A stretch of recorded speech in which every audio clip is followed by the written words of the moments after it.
Fibroids, बच्चेदानी की गांठें, बच्चेदानी की गांठों को जिन्हें कि कॉमनली फाइब्रॉइड सेलियोमायोमा कहा जाता है, उसके बारे में पेशेंट्स के बहुत सारे सवाल होते हैं। क्या ये कैंसर होता है, क्या इसकी सर्जरी करनी ज़रूरी होती है, इसको कितनी बार चेकअप कराना है, इन सभी कन्फ्यूजन्स को, इसके अलावा भी और जो भी आपको फाइब्रॉइड के रिलेटेड कन्फ्यूजन्स हैं उन सबको आज इस वीडियो में मैं क्लियर करने वाली हूँ। My self doctor Deepti Jain, gynaecologist from advance hospital Ahmedabad.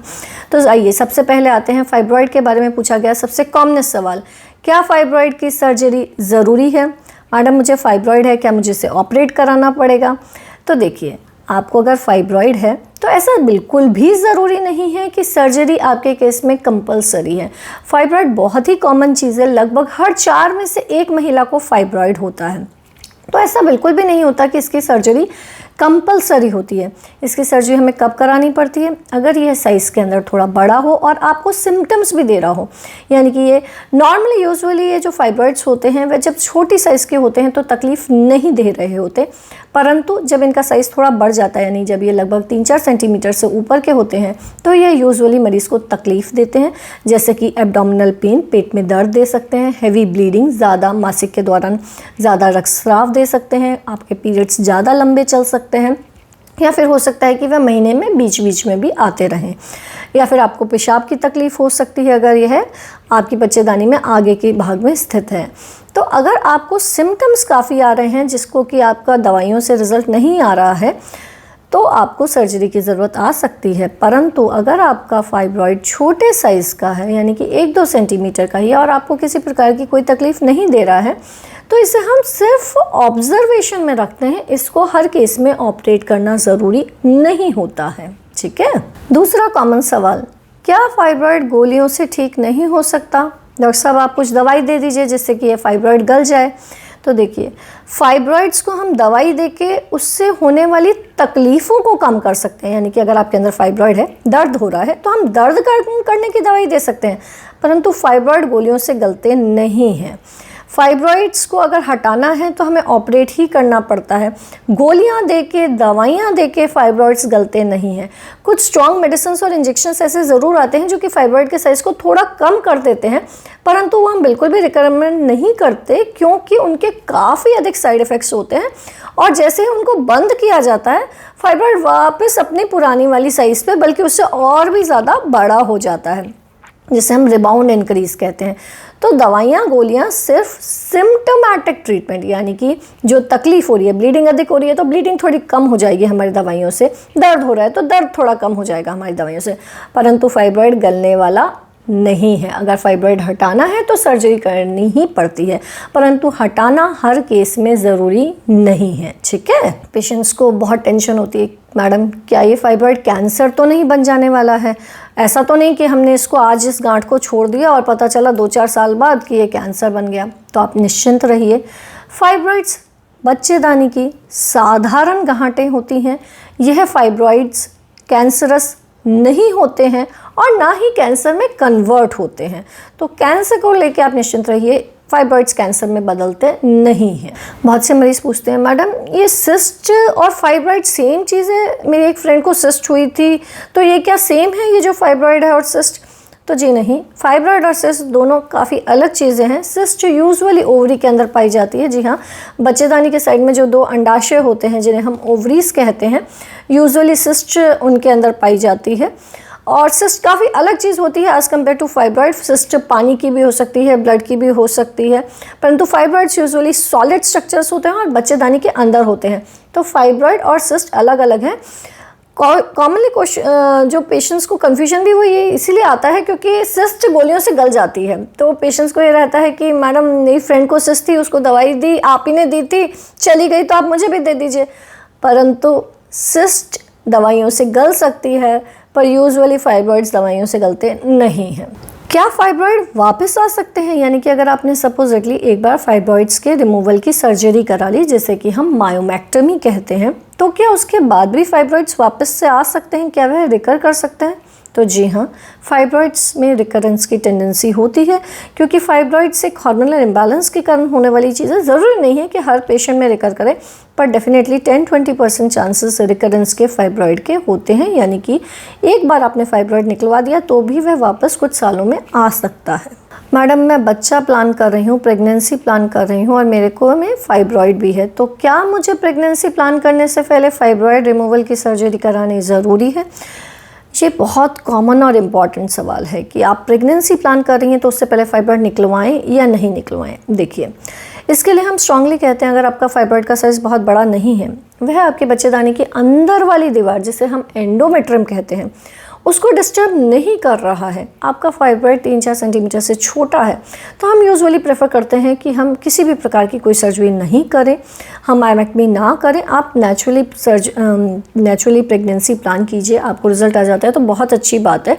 Although pregnancy के दौरान फाइब्रॉइड्स थोड़े बढ़ सकते हैं, परंतु उस छोटे फाइब्रॉइड्स हैं तो हम यूट्रस को डिस्टर्ब नहीं करना चाहते, हम नहीं चाहते कि उसकी सर्जरी करें। परंतु यदि आपका फाइब्रॉइड बड़ा है या फिर बच्चेदानी की जो अंदर वाली दीवार है, एंडोमेट्रियम है, उसको डिस्टर्ब कर रहा है, 5 सेंटीमीटर से बड़ा है या फिर 5 सेंटीमीटर से बड़ा है और सबसे बाहर नहीं है, बीच वाली दीवार में इंट्राम्यूरल है, या फिर छोटा है 2-3 सेंटीमीटर का ही है लेकिन अंदर की दीवार को डिस्टर्ब कर रहा है, एंडोमेट्रियम को डिस्टर्ब कर रहा है, तो हाई चांसेस हैं कि आपको प्रेगनेंसी प्लान करने से पहले इसको हटाने की सर्जरी करवानी पड़े। क्यों? क्योंकि अगर ये ऑलरेडी काफ़ी बड़ा है, 5-6-7 सेंटीमीटर का है, तो प्रेगनेंसी के दौरान ये और इतना बड़ा हो जाता है कि ये प्रेगनेंसी को ही रिस्की बना देता है, मिसकैरेज के रिस्क बढ़ जाते हैं, प्रीटर्म डिलीवरी का रिस्क बढ़ जाता है, ग्रोथ रिटार्डेशन का रिस्क बढ़ जाता है, फिर डिलीवरी भी नॉर्मल डिलीवरी ना हो के सिजेरियन होने के चांसेस काफ़ी बढ़ जाते हैं। सिजेरियन या डिलीवरी के बाद में जो ब्लीडिंग होती है उसके चांसेस भी काफ़ी बढ़ जाते हैं। तो अगर आपका फाइब्रॉइड काफ़ी बड़ा है तो हम एडवाइस करते हैं कि ये प्रेगनेंसी की प्लानिंग से पहले निकाल देना चाहिए, अगर इंट्राम्यूरल फाइब्रॉइड और काफ़ी बड़ा है। और अगर ये छोटा है परंतु अंदर वाली दीवार पे है तो ये प्रेगनेंसी रुकने ही नहीं देगा, ये रिकरेंट या तो रुकने ही नहीं देगा या फिर ये रिकरेंट मिसकैरेजेस करता रहेगा। तो अगर ये अंदर वाली दीवार पे है तो भी हम, और छोटा है, लाइनिंग को डिस्टर्ब कर रहा है, तो भी हमें निकालना पड़ता है। मैडम, मेरी रिपोर्ट में लिखा है कि मेरा फाइब्रॉइड इंट्राम्यूरल फाइब्रॉइड है। कोई पेशेंट पूछता है कि मेरी रिपोर्ट में लिखा है मेरा फाइब्रॉइड सबसेरोसल फाइब्रॉइड है, तो ये क्या होते हैं? तो देखिए, फाइब्रॉइड्स की 3 वेराइटीज़ होती हैं, 3 एक्चुअली लोकेशन के हिसाब से इसको हम लोग कहते हैं कि ये 3 तरह के हो सकते हैं, सबसेरोसल, इंट्राम्यूरल और सबम्यूकोसल। जो सबसेरोसल फाइब्रॉइड है, यानी कि बच्चेदानी की बिल्कुल बाहर की दीवार पे फाइब्रॉइड होना, उसे हम कहते हैं सबसेरोसल फाइब्रॉइड, सिरोसा लेयर के अंदर होना। इंट्राम्यूरल फाइब्रॉइड का मतलब है बच्चेदानी के बीच वाली दीवार यानी कि मायोमेट्रियम के अंदर फाइब्रॉइड का होना। सबम्यूकोसल फाइब्रॉइड यानी जो बच्चेदानी की सबसे अंदर वाली दीवार है एंडोमेट्रियम, उसके काफ़ी नज़दीक होना, तो उसको कहते हैं हम सबम्यूकोसल फाइब्रॉइड। इसमें जो ये सबम्यूकोसल फाइब्रॉइड्स होते हैं ये सबसे ज़्यादा परेशानी देते हैं। ये जब छोटे भी होते हैं तो भी ये ब्लीडिंग प्रॉब्लम्स या प्रेगनेंसी ना रुकने वाली ये सब तकलीफ़ें देने लग जाते हैं। इंट्राम्यूरल फाइब्रॉइड इससे थोड़ी कम तकलीफ़ देते हैं और जो सबसेरोसल होते हैं वह सबसे कम तकलीफ़ देते हैं क्योंकि वह बच्चेदानी के अंदर बाहर की तरफ लोकेटेड होते हैं। कुछ पेशेंट्स ये जानना चाहते हैं कि अगर फाइब्रॉइड है, ठीक है, हम इसे ऑपरेट भी नहीं करा रहे, हमें ये बहुत परेशानी भी नहीं दे रहा, तो क्या हमें इसे बार बार चेक कराते रहने की ज़रूरत रहती है? यानी कि क्या हमें फाइब्रॉइड्स के लिए रूटीन सोनोग्राफी करानी पड़ती है, और करानी पड़ती है तो कितना फ्रीक्वेंटली? तो देखिए, अगर आपका फाइब्रॉइड पड़े हुए हैं, आपको कोई तकलीफ़ नहीं दे रहे हैं, तो आप आराम से उसका 6 महीने से 1 साल के बीच में एक रूटीन अल्ट्रासाउंड करा सकते हैं।